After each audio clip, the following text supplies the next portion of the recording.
So what's going on in the Penn State wide receiver room? You are Locked On Nittany Lions, your daily podcast on the Penn State Nittany Lions. Part of the Locked On Podcast Network, your team every day.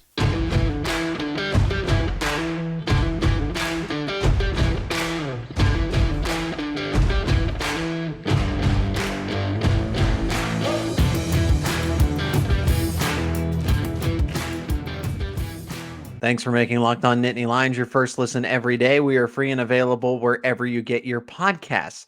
Today's episode is brought to you by Upside. Download the free Upside app and use promo code LOCKED to get $5 or more cash back on your first purchase of $10 or more. That is promo code LOCKED at the Upside app. My name is Zach Seyko. Thanks so much for joining me wherever you get your podcasts and now on YouTube. If you haven't already, subscribe to the YouTube channel. Locked On Nittany Lions, search it up, hit subscribe, hit the bell to turn on notifications, and please like this video, comment any feedback, share any questions so that I can answer them in future episodes. I don't care what it's about. Football, men's basketball, men's hockey, wrestling, all these Penn State sports are kicking butt and taking names, so I'm happy to discuss any and all of them with you. But yes, please do comment and like the video. But thank you for tuning in. I really appreciate the support. So we are going to devote our first segment today to the wide receiver group. And it's not really all that controversial, but stuff's going on in the recruiting trail. Parker Washington, how serious is the injury? We find out today in James Franklin's Tuesday weekly press conference. And there's just going to be some changes coming to that group, given the fact that Mitchell Tinsley has to move on. He doesn't have any more eligibility. What is the status of Keandre Lambert-Smith? Who are the up-and-coming wide receivers that we have or haven't seen on the football field yet? So I feel like that's important to address all of it. And then also in this episode, as promised, give an update on the Penn State men's basketball team, who is fresh off the Charleston Classic before they play Lafayette this upcoming Friday. And we'll finish the show with Penn State wrestling and a couple updates on Penn State women's soccer and Penn State field hockey as they were just in the NCAA tournament. How did they do? Where did they finish? Okay, so Penn State football, the wide receiver core.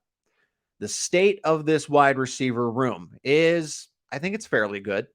The Penn State wide receiver room has had to take on a new identity since Jahan Dotson went to the NFL, was taken in the middle of the first round by the Washington Commanders, and that is a lot to replace. We know that. But it's really been spread out over the wide receiver group, which I was kind of anticipating because Parker Washington was just deemed as the number one wide receiver, even though by design, this offense doesn't make the slot wide receiver the focal point in the offense, even though Parker Washington is the most talented wide receiver in the room. That is devoted to the Z wide receiver. The Z wide receiver is the number one guy, and that's Mitchell Tinsley. It's a very difficult position and it involves a lot of option routes. You have to be very smart. You have to be on the same page. So for Mitchell Tinsley to come in the way he has, and he's had a very modest season. He's been solid. He hasn't done everything that Jahan Dotson did. But I think for him to come in and establish the amount of chemistry that he has with Sean Clifford and to learn this Penn State offense has been pretty noble of him to do. But what is this wide receiver room going to look like in 2023, especially since we know that Parker Washington is hurt? And it's not just he's banged up. This could be a very legitimate injury from what I'm gathering. Look, I'm going to buy into the rumors on social media that it's a broken foot or it's a season-ending injury, and that's something that is going to prevent him from going to the NFL, at least immediately, unless scouts say otherwise. But we'll get to that in just a second. How about we look really towards the future? So in yesterday's episode, go check that out. 8 takeaways from Penn State's win over Rutgers, 55-10. Plus, I give you that update on the decommitment. I'm going to share it again here. Ejani Shakir out of New Jersey goes to Winslow Township. Already talked about yesterday how Bill Belton, former Penn State running back, is the head coach of that school. So come on, coach. What gives? Kidding. I am kidding. These kids make personal decisions. If something went wrong or he feels that he would be better suited at another university, I totally get it. Okay. It happens. But it does hurt Penn State. You know, this was a 4-star wide receiver. He was top 50 in the class of 2023, 6 foot, 175 pounds. So what I would imagine that he's kind of that mid-tier kind of guy. He could be either a size slot receiver, but I imagine him more on the boundary. I can't imagine that Penn State would have brought him in to be the Y, the slot receiver. He would have either been an X or a Z. But this stings because Carmelo Taylor is the only wide receiver verbally committed, and I would like to think that he's going to stay with the class. I hope that he doesn't decommit because he is the only wide receiver. So Penn State, it is the utmost priority that they keep him. So what is Penn State doing now that Shakir has decommitted? And I don't think I don't think there's going to be a rebound here that he's going to change his mind and Penn State's going to welcome him back. I think that he's going to commit somewhere else. But Rodney Gallagher has now emerged. Rodney Gallagher, that name sounds really familiar. Yes, because he was the prized Pennsylvania recruit that ultimately shunned Penn State for West Virginia, and he's still currently verbally committed there. But why is Rodney Gallagher coming up at this point in November when National Signing Day is in about 2 weeks here? Yeah, it's in mid-December. It is coming up fast, and we will definitely have coverage, shows, episodes devoted to all of the commits for Penn State once they are officially signed. But he's verbally committed to West Virginia. He received a lot of preliminary NIL offers. It's close to home. He grew up going to West Virginia football games, so I totally understand the sentimental fact. Plus, if you're going to make a good amount of cash, look, we can debate NIL and what it means and if it's a fair game, if it's good for the sport, and I'm happy to have that conversation all day in the comments, by all means. But it's here. And it's going to stay, and it's not going to go anywhere. So it's just the nature of the game now. You have to adapt. It's the game within the game. Besides the point, this is a top 30 wide receiver nationally. Now, why is he taking a visit to Penn State? Well, Neil Brown, who's the head coach at West Virginia, is on the hot seat. 25 losses through 4 seasons, only 21 wins. So a record of 21-25. West Virginia just fired its athletic director. And normally when the athletic director gets fired, that really doesn't spell good news for any of the coaches, most particularly the football coach. So Neil Brown's on the hot seat to begin with. When they bring in a new athletic director, typically that athletic director, that AD is going to bring in his own guy, his or her own guy. And I don't know. I don't think that Neil Brown's going to be sticking around. I think that Rodney Gallagher, as much as he likes West Virginia, I think he's thinking about long-term. What is this going to do for my football career? And I liked Penn State. I was under the impression that Rodney Gallagher, like Penn State, is a close second, but NIL at West Virginia was just a little more money with some of the collectives involved. It came down to dollars, and there were probably some other things being close to home, but Penn State, he probably really liked the place, or else he wouldn't be coming to the Penn State-Michigan State game this Saturday. This really does mean something this late in the recruiting cycle. Penn State definitely was his second choice. He had a top 4, but I think it really came down to West Virginia and Penn State. And he could flip now. Now that there's an open scholarship from Shakir's decision, there's an extra spot, and Penn State needs a wide receiver. So they're definitely texting him, calling him, going after him with a lot of effort here. I think this is a huge get. If they can somehow replace Shakir's presence with the potential of Rodney Gallagher, that is a home run for the class of 2023 and James Franklin's group, especially given how defensive dominant, and that's not a bad thing. I'm not saying that's a bad thing, but you do not have as many offensive weapons in this class as you would like. You have plenty of defenders, which is awesome. But you don't have as many guys to score touchdowns in this case. Now, overall, that's really looking at the future, and you have to base it. So these guys are important now because you get them to sign, but how much of an impact are they going to have 2 to 3 years down the road? So you got to be you got to wait. So what is the present outlook of Penn State in the wide receiver core? Well, Parker Washington, if this injury is very serious, and I expect him to stay for another season if that is the case. If Parker Washington does in fact have a broken foot or any sort of long-term injury, he's not going to go to the NFL. He's not going to sacrifice what he had when he was fully healthy. Some places were giving him first-round grades, second-round grades, as low, I think, as a third-round grade. But he started to slide into that first and second-round conversation, which is great.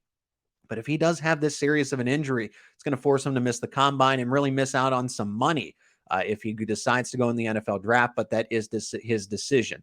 If it's not as serious, he will move on because this is the time to do it when you are ranked as high as you are. But he'll listen to the scouts and get that feedback. Mitchell Tinsley, as I mentioned, has to move on. He doesn't have any more eligibility. Keandre Lambert-Smith is going to stay. He still needs to develop, even though he's been with the program a little longer. We just haven't seen him have that overall breakout that we are expecting of him. He's insanely talented. Some injuries have held him back this season because we've seen that potential. He's flashed that, but he's definitely got to come back for another season. I think Penn State will definitely use the transfer portal because I don't know if they feel as confident in one of their Z receivers because that is what Mitchell Tinsley is vacating when he moves on. Options, Omari Evans, former 3-star commit out of Texas in this class of 2022. They believe that he's the guy. Now, that's just what I've heard. He's supposedly to be that next guy, like a Jahan Dotson type. They're not comparing him to Jahan Dotson, but in terms of the responsibility, the feature wide receiver, a guy that can do it all. Penn State really likes this kid, but is he going to be ready? He did enroll early this past January, which has helped him in his development. You've seen all the guys that enrolled early. They're the ones that are playing on the football field.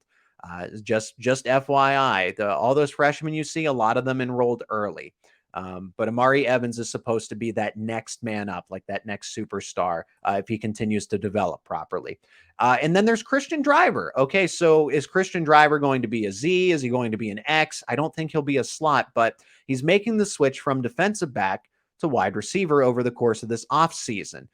Dad, Donald Driver, of course, played for the Green Bay Packers, so we know that it's in his blood. And James Franklin coached Donald Driver once upon a time when he was with the Packers coaching staff. So all of this makes sense, but he's played a lot of defensive back, which we've seen. Defensive backs that go to wide receiver or vice versa, wide receivers that go to defensive back do have that edge because they played both sides of the football and understand each position and the ticks of both sides. So I won't totally sell out here and say that, oh, it's definitely Driver because he's got the, past family in the NFL. He's got football written all over him. We've seen Omari Evans come into games late to get those reps, to get that experience, because I think there's a lean on him to get him to be that next number one wide receiver. But if he's ready, great. If he's not, you're going to see Penn State active in the transfer portal again, looking for someone similar to Mitchell Tinsley, that veteran who does have maybe 1 or 2 years left of eligibility to have that last season in college football.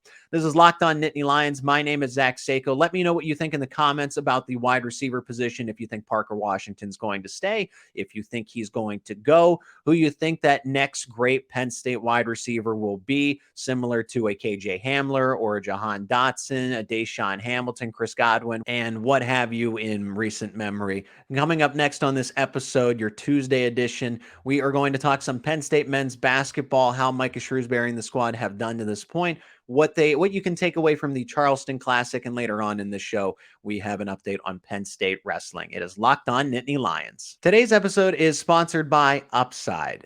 Inflation has us all thinking about ways to cut back, whether it's driving less, dining out less, or buying less from the grocery store. We can all agree there is nothing fun about less. That's why I started using Upside. Upside is an incredible app for anyone who buys gas, groceries, or dines out. With Upside, I don't have to cut back because I get cash back on every purchase. To get started, download the free Upside app. Use my promo code LOCKED and get $5 or more cash back on your first purchase of $10 or more. Next, claim an offer for whatever you're buying on Upside. Check in at the business and pay as usual with a credit or debit card and get paid. In comparison to credit card rewards or loyalty programs, you can earn 3 times more cash back with Upside. Download the free Upside app and use promo code LOCKED to get $5 or more cash back on your first purchase of $10 or more. That's $5 or more cash back on your first purchase of $10 or more using promo code LOCKED with Upside. Welcome back to the show. Thanks for making Locked On Nittany Lions your first listen today. Hey, for your second listen today, check out Locked On Sports Today. From the games that matter the most to the biggest stories in sports, go beyond the scoreboard and behind the scenes with local experts and insights only Locked On can provide. Locked On Sports Today, available on this app, YouTube, and wherever you get your podcasts. Again, I really appreciate if you're watching on YouTube, giving this video a thumbs up and hitting the subscribe button and the bell for notifications whenever new videos are posted. But thank you wherever you get this episode. I appreciate you tuning in. Okay, so it was fun to talk about the wide receiver position because I think going into next year, that is definitely going to be a position that has probably the biggest question mark, if I'm being honest. Quarterback, do I really even need to say more? We know that running back is a position of strength. Offensive line, surprisingly enough, we haven't been able to say that in 9 to 10 years here. Defensive line. Linebacker, if Curtis Jacobs moves on, that's definitely something that needs to be looked at maybe in the transfer portal. And then the secondary. Even though Joey Porter Jr. and Jair Brown are moving on, the back end is loaded with talent and all those freshmen that are coming in with the class of 2023. But you got guys like Zach Seyko, Kalen King, Jalen Reed. The list goes on and on for Penn State. So wide receiver is really the only question mark. So something to definitely keep an eye on. Okay, Micah Shrewsberry and Penn State men's basketball, 5-1 to start the season overall. They haven't played any Big Ten basketball yet. That comes in early December. They open up Big Ten play with Michigan State. But Penn State also finished 2-1 and third place at the Charleston Classic down in South Carolina. That's really impressive for Penn State. They're also getting a whopping 1 vote in the AP Top 25. Hey, it's something. Someone's giving them some credit, thinking that they should be in the top 25, and I am all for it. I do see a lot of potential in this group that was predicted to start 11th in the preseason poll. And I know they haven't faced all the all-worldly talent, the North Carolinas, the Kentuckys this year, Duke, whatever have you. The Big Ten's as tough as it gets. I think 8 teams will make it into the Big Dance this year, and Penn State very well could be on the outside looking in, but they could sneak into that top 8 when they'll position themselves very properly. Let's just say that at the end of the season, they won't be eliminated from competition just so soon. They'll make it very interesting. But down at the Charleston Classic, they had 2 wins against Furman and Colorado State, 73-68 against Furman and 68-56 against Colorado State. And those are quality wins. Those are teams that are a little ranked higher in the Ken Pom statistics. They did lose to Virginia Tech, and that was 61-59. So close, but I have to say, watching all of those games, especially Virginia Tech and Furman, they had their way in the post. They had their way in the paint, the front court, however you want to describe it. And that's going to be a problem. All 3 of these teams that Penn State faced are NCAA tournament bound. Colorado State made it last year. They're a little banged up right now, but they're in position to go again this year. Furman, if they win the Southern Conference, which they are favored to, and Virginia Tech will make a lot of noise in the ACC. So I fully expect all of these guys, all these teams to be around the NCAA tournament, if not in it. Penn State is going to live by the three-pointer and die by the three-pointer. That is their best asset. They are truly shooting lights out, but when they go cold, they can allow teams to pull ahead, and they can also allow teams to catch up like a Furman did. Penn State wasn't shooting so well in the second half, and that's how Furman was able to come back. They've really slowed down the pace, but they can honestly play at whatever speed they like. I think they're ranked 320th in tempo in the Ken Pom rankings, which is pretty characteristic of Micah Shrewsberry's squads. Now, I admit, I thought they were going to play a lot faster, and they showed a little bit of speed in the first couple of games, but I think based on matchup, they're going to turn it up or turn it down, depending on who they're facing. But they are playing a lot slower than I anticipated. I thought they were going to play a little faster from what I had gathered. But back to the shooting. I mean, this is one of the best shooting teams that I can say we've seen in recent memory, probably all the way back to the early 2000s. Andrew Funk, Miles Dredd, Seth Lundy, Dalian Johnson, Jalen Pickett. Penn State has options. They all have guys that can fling the ball from behind the arc. And it's not just Miles Dredd, who was banged up with the shoulder injury last year, but still gave it a go. Coming back for his final year of eligibility. But now he has guys that where if Miles Dredd is covered behind the arc, he can dish it to Funk. He can dish it to Lundy. He can dish it to Pickett, Johnson, whoever. Also an important component, if you've watched any of these Penn State games so far, they are really good at passing. They're really good at distribution. That helps with a point guard like Jalen Pickett, who just sees the floor so well, both offensively and defensively. And you need a leader like him to facilitate the offense. It runs through him. He knows where to get the basketball. But all these guys are just so smart. They're so cerebral. The weakness is obviously in the front court. Okay. So, yes, cold shooting is going to be a part of that, but they're going to get bullied down low if they really don't have a response. Furman and Virginia Tech, as I mentioned, had their way down low. When they face teams like Purdue and Michigan, I worry a little bit because we know Zach Edey at Purdue, great name, by the way, Mr. Edey, and Hunter Dickinson at Michigan. Those guys are absolutely massive, and they will clean up the glass no problem. If Caleb Dorsey, 6'7", is going to be your center, or if you decide to have Evan Mahaffey try to do a little bit of guarding. But what's the plan? How do you counter that? How do you counter someone that's 7'2", 7'3" plus in the paint when you can't out jump that? The plan is going to be play really fast and tire out the big men, because the big men are going to have trouble getting up and down the floor. They are going to get tired out very easily, but I hope it works. That's just the game plan.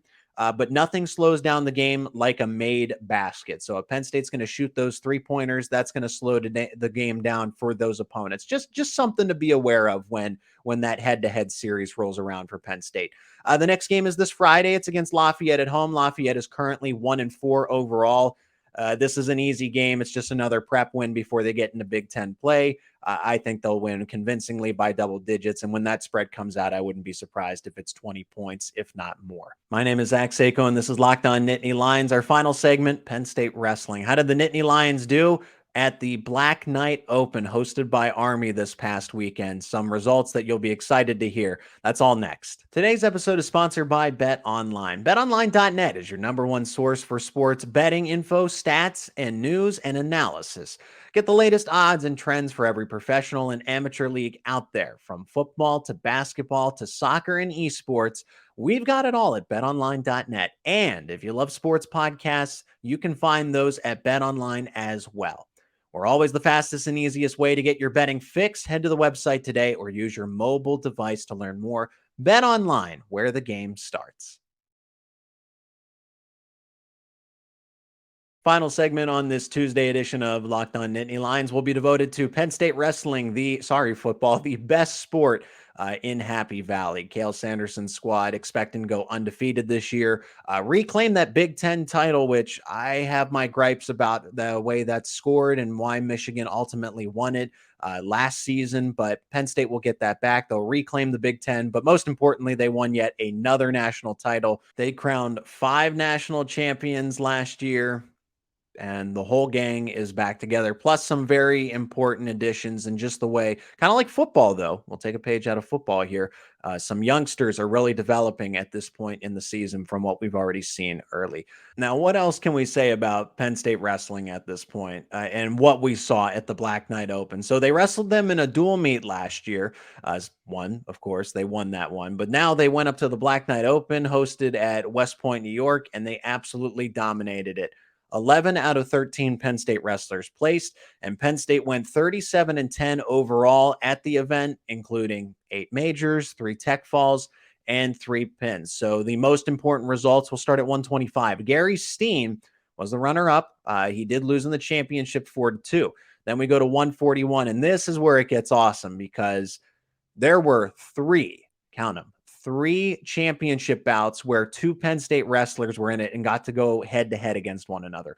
Bo Bartlett was one of them. He's ranked number 11th in the country, and he defeated teammate David Evans. And Evans gave him a fight. They had to go into sudden victory, but Bartlett won 3-1, and that's why he's the starter. I'm really eager to see what Bo Bartlett can do this season. He was the prize recruit a few years back, but he had to wrestle up because that was the opening spot, and that's how good he was, right? And as we know, there wasn't a spot at 141 in the past. Nick Lee occupied that, and how can you take that away from a 5-time All-American in Penn State history? But Bartlett's back at his weight that he's comfortable at, and that's just a testament to how talented he is because Penn State felt comfortable putting him into that 149 spot and still seeing positive production, even though that's not where he's best slated. He's now back at his home at 141. So I think he can win a Big Ten title and definitely be a competitor. He's already ranked nationally just outside of the top 10. and that will change. He will definitely be in at the top 10 sooner rather than later. At 149, number 23 overall, Shane Van Ness defeated number 14, Ejani Lovett of Central Michigan. Good to see Van Ness get the win at 149 because that weight class has been a question mark. And then 157, how about Levi Haynes defeating teammate Terrell Barraclough 2-1? Haynes is a true freshman. Levi Haynes is a true freshman. That's right. Don't double check that. He is a true freshman, and he got the win. I mean, 157's kind of been another weight class that has been up for grabs as of late. And if Levi Haynes can slide in, if he's ready, more power to him. But him and Terrell Barraclough is obviously the starter for a reason, but Levi Haynes gets the best of him here. Now, at 165, kind of the same thing here, the youth movement, and he's ranked. Alex Facundo, prize recruit just a couple years back. He was number 1 in the country at his weight. He's number 17 now nationally and had no problems defeating fellow teammate Matt Lee in a 10-2 major decision. This guy is a redshirt freshman. So not only do you have the veterans, Carter Starocci, Aaron Brooks, Roman Bravo Young, and Max Dean, who I'll get to in a second, you have these underclassmen that have just done so well, and they're already getting national recognition. Alex Facundo definitely rising to the occasion at this point in time. And then at 197, ranked number 1 in the country, and that is Max Dean, who transferred over to the team last year. I find this one a little disrespectful, to be honest, and I don't know how everything works. There's an upcoming tournament here that actually begins today. It's the NWCA All-Star Classic, which is going to feature Starocci, Brooks, and Greg Kerkvliet. But I'm surprised that Max Dean isn't in this tournament, and he wrestled at Army, but had no issues. Finished 4-0. And this was Penn State's 5th and last individual title. And he had 2 pins and a tech fall. So he certainly was not challenged by any means. He was able to just breeze his way through. And Dean was actually named the tournament's most outstanding wrestler for his efforts. So congratulations to Max Dean. But I think he didn't belong in the Black Knight Open. He belonged at a more prestigious tournament. So what's next for Penn State wrestling? Well, as I mentioned, Starocci, Brooks, and Kerkvliet are all going to participate in the NWCA All-Star Classic that begins today. That is down in Austin, Texas. And the All-Star bouts actually don't count as official NCAA matches, and it will not affect their win and loss record or go towards the RPIs as well. Now, what does the team do next? Well, on Friday, December 2nd, they're going to be on the road against Ryder. That is when they go back and have a dual meet. And then on Sunday, December 4th, they are going to face Lehigh, and they'll be on the road for that one as well. So they have some time off here with Thanksgiving and everything coming up. But as a team, they are back in action the following Friday, December 2nd. And before we wrap up the show here, Penn State field hockey made it to the Final Four of the NCAA tournament, but they came up short. They were shut out by North Carolina, who did go on to win it all. They were undefeated. The Tar Heels were a very tough team. You truly ran into a buzzsaw here. So I am not shying away from what Sharmarette Curtis was able to do with this Penn State field hockey team. This was certainly a legendary team. If they were on the other side, I think they would have made it to the championship, but still North Carolina just too much to handle. And Penn State women's soccer, they lost in the Sweet 16 at Jeffrey Field. That's the home field. They lost to Virginia 3-2 in overtime. And it was a back and forth matchup. It was 1-0 Penn State. Then it was 1-1, then 2-1 Penn State, then 2-2. And then ultimately falling to the Lady Cavaliers 3-2 in overtime. And I thought I had to read this twice because this is an interesting fact about the team. Penn State women's soccer has now made 16 consecutive Sweet 16s. That is not incorrect. 16 consecutive Sweet 16s for Penn State women's soccer. Erica Dombach is one hell of a coach. She certainly is. And Penn State has seen a lot of success under her leadership. So expect them to be back in the Sweet 16 next year since they've already, can we make it 17 in a row? But kudos to them on an impressive season as well. And they captured their 9th Big Ten title in program history. So what a season for that group. My name is Zach Seyko. Thanks for checking out another episode of Locked On Nittany Lions. Before you go, make sure you subscribe to the show on YouTube. Comment any questions you want me to answer in upcoming episodes about any team, Penn State football, basketball, wrestling, hockey, you name it, we'll answer it. James Franklin's press conferences today. I'll react to it tomorrow here on Locked On Nittany Lions. Thanks so much for making Locked On Nittany Lions your first listen today. For your second listen today, check out Locked On Sports Today. From the games that matter the most to the biggest stories in sports, go beyond the scoreboard and behind the scenes with only experts and insights Locked On can provide. Locked On Sports Today available on this app, YouTube, and wherever you get your podcasts.